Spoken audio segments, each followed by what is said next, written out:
今日我哋整個一鍋到底嘅香菇南瓜雞肉飯。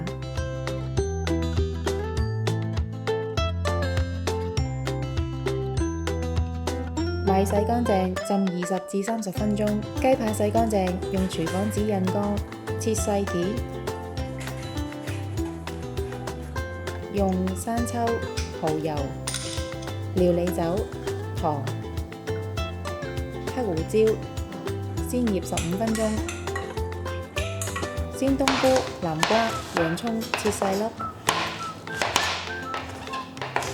鍋內加少少油，開中火加熱後，先炒香洋葱、南瓜，再加入冬菇，略炒，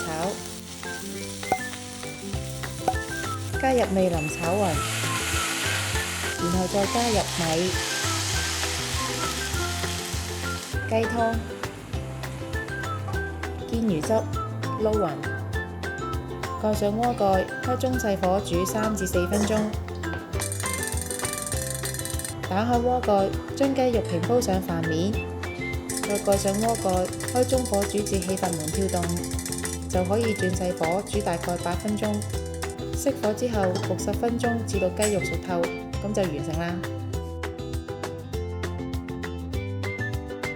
鍾意我哋條影片嘅朋友可以 Like、Subscribe、Share， 同埋記得撳着個鐘仔，可以第一時間收到我哋嘅最新資訊同埋影片。